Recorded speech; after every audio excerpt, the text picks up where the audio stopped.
He says, Chaz who? I said, Chaz Palminteri. He says, Chaz? I said, yeah, Chaz. From Bronx Tale. I said, yeah. He says, one of my favorite movies of all time. I said, do you know that's his story? And he's like, no. Yeah. I said, that's his story. So Chaz, if you don't mind, maybe share with us and the audience your story and how it led to you writing Bronx Tale. Okay, all right. I'll try to condense it. Sure, how I can. What happened was I was in L.A. I was, and first I was in New York. Obviously, I'm a New York guy. I was an actor, and then I said, you know what? I'm going to try L.A. So I went out to L.A. I saved some money, maybe $4 or $5 grand. I said, all right, maybe it'll get me started. And I started like as soon as I got there, bam, I got on Hill Street Blues. Bam, I got on Dallas. Bam, I got on Matlock. I was like guest starring. I was like, all right, man. What year is this? This is 86. Got it. Okay. 86, 87. This acting thing's easy. Yeah. So you're late 20s, early 30s at this point? Where were you? No, late 30s, middle 30s. So I said, man, this is, I mean, I was doing okay in New York, but theater. I wasn't doing much film, So I said, wow. And then all of a sudden I started, after you do the guest star roles, you start running out of places to go back to. They can't bring you right back. So I started running out of money again. And I says, oh, man, wow, look at this. After about a year, I started running out of money. And I said, well, I got to go back to what I do. And that was I was a doorman bouncer. That's what I did in New York. Amazing. So I said, all right. Something you and Gerard have in common. Yeah, me and Gerard have that. So I got a club, a real swanky club in Beverly Hills called 2020. It was in the Beverly Center, I remember. And I'm working there one day, and I'm working there for about a couple of months. And the guy's really nice. He's let me go on auditions. The guy loved me, and I'm a really good doorman bouncer. I can really handle myself, but I don't. I always get out with my mouth because I'm really funny and I can talk. You don't also want to mess up your pretty face. No, I don't. Exactly. I don't want to do that. So all of a sudden, one night, there's 3 rules to a doorman. I'm sure, my man over here, Gerard, would know. Yeah. There's 3 main rules about a doorman. What are these rules? Here are the rules. If you've ever seen Roadhouse, you never say the word, do you know who I am? Never. Because you say that to a doorman, immediately he knows who you are. You're an asshole. You're saying if you're the customer walking in. Yeah. If you're a customer, okay. And you give him a little bit of, you say, could you hold on 1 second? He goes, excuse me, do you know who I am? No. That is like, if I have to guess who you are, then you're not really somebody. And I usually, my standard answer was, yes, you're the guy who's not getting in tonight. That's who you are. And that would really piss. So this guy got really pissed off. The second rule is, you never touch the rope. Never touch the rope. You grab the rope, you're not getting in. Of course. And the third rule is you never get in the doorman's face, like close. So this guy, he comes over, he goes, let me in, I have to get in, this is my party. And I just looked at him, this little short guy, bald with these big glasses. And I said to him, excuse me, just relax with me. Hey, and he grabs the rope, gets in my face and goes, do you know who I am? In 3 seconds, he broke all 3 rules, this guy, okay? And I said, you're the guy who's not getting in tonight, just like that. And he goes, you will be fired in 15 minutes. I said, really? Yeah, get online. Everybody says that. And who was the guy? Swifty Lazar. Now, for those of you who don't know who Swifty Lazar is, Swifty Lazar was the biggest agent in the world. Oh, man. The biggest. Represented, Elizabeth Taylor, everybody. The biggest agent in the world. Kai, pull this gentleman up, Swifty Lazar. Swifty Lazar. You see, short guy, bald, big glasses. And I just told him that he's not getting into his own party. Get out of here, His guy. own party. His own This party. is Swifty That's Lazar. him. What a There he freaking is. character. That's Good him. looking guy. He looks like Junior Papa Soprano. June, exactly. Junior From Soprano. Exactly. That was him. Those glasses. And Pat, if you watch Sopranos, you would get the reference. Yeah, But and sure and shit, I get fired in 15 minutes. Looks like the Six Right? Flags guy. I get in my car. I get in my 1970. I was broke. I had a 19. oh, so you got fired. I got fired. Oh yeah, just 15 like you minutes, said. you're out. 15 minutes gone. He broke all the rules and, you got and fired. the guy came over to me, the owner. He felt so bad. He goes, Chaz, I got to let you go, man. This guy has parties, 3 or 4 parties here a year. I got a mortgage. I got to let you go. kids are He goes, but I love you, man. I said, hey, man, you've been good to me. You always let me audition. Don't worry about it. I left. I get in my junk car, and I drove back to my little dumpy apartment in North Hollywood. And I said, what am I going to do? I said, I'm running out of money again. I'm in my late 30s. I said, well, you know what? I look up, and I see my father's card. Saddest thing in life is wasted talent. There it is. That's it right there. Something that I'm very familiar with. Yeah, and I see that card, and I just happened to look at it, and I said, because I always brought it with me, and I said, you know Your what? father's card? My father wrote on a card The saddest thing in life is wasted talent. This was your father's catchphrase. His Well, your slogan father is, was a bus driver also. my father was a bus driver. So everything from the Bronx Tales, the De Niro's part, the bus driver. Yeah, It's all my accurate. father Lorenzo. Yeah, Wow. yeah, exactly. For people that don't know, Chaz, what's your real name? My real name is Colodro. C. My name is Colodro Lorenzo Palmenteri. Get out. My friends call me C. My my guys that I grew up with. So anyway, Yeah. let me explain to you what happened. So I'm sitting there. So I said, you know what? If they won't give me a part, because I wanted to do film, movies, it's very difficult to get into movies. I had Broadway credits. They don't give a shit over there in Hollywood. So I said, you know what? If they won't give me a great part, then I'll write one myself. I went to Thrifty Drugstore. I got 5 tabs of yellow paper. I sat down. I said, what am I going to write? I always remember this killing that I saw when I was 9 years old. I was sitting on the stoop. I thought they were fighting over a parking space. Yeah. Baseball bat, the guy was bleeding. Exactly the The way you saw movie. it. Exactly. Right. Exactly. Wow. And all of a sudden, I remember he killed him, and then he stared at me, and I stared at him. And the next minute, my father grabbed me by my arm and dragged me up steps. And I remember that whole scene. So I wrote that, just that one bit. And I did it for my theater workshop on Monday. And then everybody was like, wow. Yeah. You know. So I said, whoa, wait a minute. This is really good. So each week I would write more and more. And each week on Monday I would go back and perform it at my theater workshop. And every time I would keep 2 minutes, 3 minutes, 4 minutes. I kept workshopping it. You know what I mean, Gerard? Yeah, absolutely. You edit. I would tape everything with a disc, a cassette player, and I would tape it, then go back and write, look at it, perform it for them, perform it. After about a year of doing that, I had 90 minutes of this show that was tight as a drum. Your own proof of concept. Yeah. Done. Yeah, it was done because I performed it. I saw what worked and what didn't work. That's the key. I was able to develop it. Pat calls it testing, tuning, testing. That's But he's everything absolutely in right. business. Yes. You have to test it. You have to, if you really want to be sure. So what I did was I said, okay, now here we go. Now how do I do this? I said, now how do I get the money? I need money to produce it. I called my friend who I was his bodyguard in New York, not a legit guy, Peter Gation, his name was. And he owned the clubs, and a legit guy. He owned Limelight in New York. Anyway, I told him about it. He says, you know what? He says, I saw you in a play. You got a lot of talent. He goes, let me think about it. I thought he blew me off. The next day, I get a knock on the door. I open the door. FedEx gives me a check for I think it was 40 grand. You kidding me? Yeah, just like that. He just sent me 40 grand. And I called him up. I said, you don't even know what I have. You didn't read it? He goes, no. I saw you. You got talent. He goes, That's it. That's it. Wow. I said, okay. I took the 40 grand. I got a little theater. I hired a little producer. Boom, boom, boom. I got a box office. I put up the show. And bam! People were coming from all over Hollywood to see this. People going, you got to see this.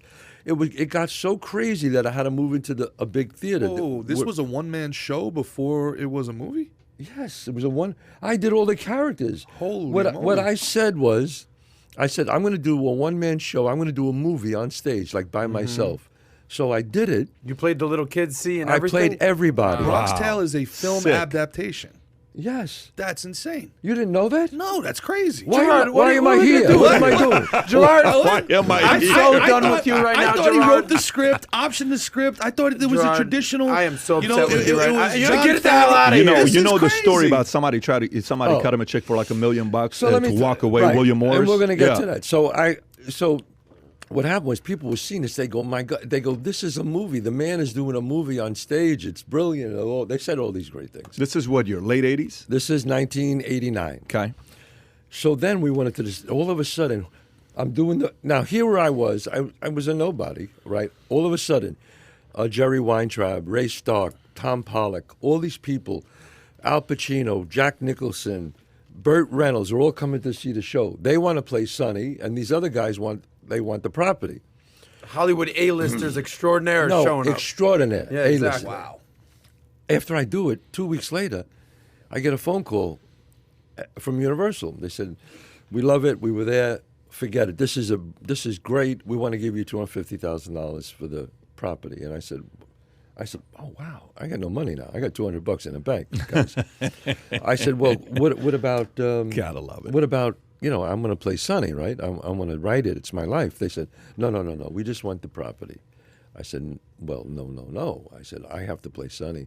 They said, "Well, we can't do that." I said, "Well, I won't do it." Then they said, "Forget the check then." I said, "Okay." So now I'm saying, $200 in your pocket. They To offer say you, no to a quarter exactly, million. a quarter million Wait, dollars. well, In wait. 1989. You got to see where this goes next, though. on my hand to God, I'm telling you exactly what happened. Yep. I do it. 3 weeks later, they call back, 500,000. But no you. No me, no. I said, look, I can't do this. I'm sorry. I have to play Sonny. I got to do the screenplay. Again, they said no. So I said, forget it. So now ICM, William Morris, and CAA are all chasing me. They want me, right? And all of a sudden, I said, well, I started meeting with everybody, with all three of them. Yeah. So then, to tell you how crazy this was, guys, how insane what happened was, my car had a little hole in the radiator, so it would leak. So if I forgot to put water in, it would overheat. So in the morning, I'm meeting with William Morris. It was about the third or fourth meeting. It overheated, and I said, "Oh, look at this." So I called them up. I said, "Hey, man, I can't be there today." They were, "What's the matter? Why? Did you sign with somebody else?" I said, "No. My car had overheated." "Your car? You have trouble with your car?" I go, "Yes." "Stay right there. We'll call you right back. Just don't move." I said, "What?" So I hang up the phone. I said, "What was that about?" Right? All of a sudden, 1 hour later, knock on the door. I open up the door. There's this guy there. He's got like a uniform on. He goes, "You Chaz Palminteri?" I go, "Yeah." He goes, "Come with me." I go, "Well, who are you?" He goes, "I have something for you." I go down in my parking lot. There's all these beat up cars because we're all actors living in this dump, right? I see a brand new 1989 Cadillac Eldorado, black with saddle interior. He gives me the keys. He goes, "Here, William Morris got this for you." He goes, "They said, Thanks, William. Don't be late for your audition, for your meeting." I said, "What the fuck?" Second prize set of steak knives. So I called them up. I said, "Hey, man, what are you doing?" They said, No. We don't want you. We don't want you. You shouldn't be driving around. You're going to get an accident." But I said, "But I didn't sign with you guys yet." They said, "That's okay. We leased it for 2 years for you. If you want to sign with us, you sign with us. If you don't, don't." Good for them. Good for them. That's what they said. What an approach. Right? What an approach. This Yeah. P.S. I ended up signing with Yeah, exactly. because they just wanted me so bad. What an approach. Right? So And would you have signed with them without the car, or were you in between those three options? I was, but they had wanted me so bad that you could, You felt wanted. you felt. Yeah, it's good. Look, CAA did and ICM did too. They met, but it was more of a meeting. Look, we like the property. This was like, you got to be here. We will do. And there's, so you do it. How did that make you By feel? the way, these are the stories you don't hear about behind Right, closed doors on exactly. how they sell. You got to give respect to Right. William Morris Right. for doing what they did. That's very creative. That was creative. Yeah, very I mean, creative. Is this why Chaz, you're man, always how- treating your top guys so good like this? But I love this stuff. Yeah. This is the stuff you don't see. This is stuff that people tell the Right. story 30 years Right. later. Dude, for people, There's a true. lesson to for this. people Yeah. that have never been like on auditions or been a struggling actor or been talented and it just hasn't been a right role for Right. you, you could be very, very talented and it's just not in the right place, not with the right representation. Right. The entertainment industry is so unforgiving, man. How you're in your mid-30s, you're broken radiator broke, dude. Right. How the hell do you turn down $500,000? Where's that willpower come from? You know man? what? I don't know. People ask me that question, and I was just so driven. I'm a very driven guy. I'm very stubborn. I'm 100% Sicilian. And I'm just like, hey, this is my shot. And people are going, You sure you're 100% Sicilian? 100%. Well, that's true. I don't know. I got to do another DNA test with that. That's a good You're right callback about from that. dinner last night. It's a good callback. Yeah, that was very good. So You're saying you're stubborn, you're yeah, 100% thick-headed. Sicilian? Yeah. So what happened was, now I get with William Morris, and they say, we're going to set up this big meeting for you. We got to be right. I meet with another studio. So the guy has a piece of paper like this. I'm sitting down. There's 12 people around this big table. My agent, one on the left, one on the right. The guy's talking to me. He goes, Chaz, we all came to see the show. We know everybody wants to do it. He goes, I have this piece of paper here. He goes like this. Slides it over to me, just like that. He says, if you sign that paper, you'll have a check tomorrow for $1 million. And I said to him, Patrick, I looked at him and I went, is there a bathroom here? And he said, yeah, there's the executive bathroom right over there. I said, excuse me. And I just get up and I walk into the bathroom. I go into the bathroom and I'm just walking around the bathroom. And I'm saying $1 million. I could help my parents. This is it, right? And all of a sudden I put my hand in my pocket. And for some reason, that morning I took the card with me. I don't know why, but the card was there. Saddest thing in life is wasted talent. I look at it and I go. I look in the mirror and I go, fuck it. And I walk back out. And I sit down and I said, well, I'll sign that paper. And they all, like, you could see they were getting really giddy. And I said, but I play Sonny and I write the screenplay. And their heads went like this. And I said, well, he says, Chaz, I'm sorry, we can't do that. And I said, okay. I stood up. And when you stand takes breaths. and right when you there, stand buddy. up at a meeting, it's over. It's done. That's It's right. done. It's Yep. over. You stand Yep. up, the meeting's over. That's right. And my agents, it's like this. They look at me like, this kid's Like, It cost me $100,000. this guy's $100 Yeah, grand. yeah. So they got up with me, and I said, I'm sorry. And I'm walking out, and he goes, let me tell you something, Chaz. You realize this movie will never get made. Just like that to me. And I said, yeah, it won't get made with you. And he goes, what makes you so sure? I said, because it's just too fucking good. That's why. And he said, I wish you well. I said, I wish you well. And I walked out. And all of a sudden, 2 weeks later, I'm doing the show. Crowds, I mean, everybody's, I mean, it was, you couldn't get a ticket for months. It was crazy. I'm doing the show, and then I get off the stage, and the stage manager runs over to me and says, Chaz, Robert De Niro was in your dressing room. He snuck in there after the show. He's waiting for you. I go, Robert De Niro? Bob De Niro. I said, Robert De Niro? Robert De Niro. He goes, yeah. So I walk into my dressing room, and there's Bob sitting there. You know, he's sitting there. He's going, you know, he goes, that's the greatest one-man show I ever saw. I said, well, thanks, Bob. He goes, you did a movie. That's a movie. And I went, yeah. And he goes, let me talk to you about what I want to do. And I just looked at him, and I said, okay. He goes, look, if you end up selling this thing, they're going to come to me anyway. He goes, but, you know, he had a nice approach to me. But I wasn't going to sell it. Wait. He says if they end up selling, they're going to come to me, Yeah. Bob, anyway. Yeah, he Meaning goes, if they're you going to s- give me the job. Yeah, he goes, if you sell this thing Yeah. to a studio, they're going to come to me. So he goes, but I'm going to tell you something right now. He goes, I know what you want. He goes, I think you'll be great as Sonny. And I think you should write the screenplay because it's your life. He's an actor. He knows. He knows. He goes, it'll be honest and nobody will Yeah. sanitize and knows. water it down. He goes, it'll be real. He goes, I'll direct it and I'll play your father. No shit. He goes, and we'll be together and nobody will touch it. And he went like that. And he goes, if you shake my hands, that's the way it'll be. I shook his hand, and that's what happened. So if you enjoyed this little short segment from the podcast that we did, here's another short segment to watch. Or if you want to see the entire podcast, click over here. Take care, everybody. Bye-bye.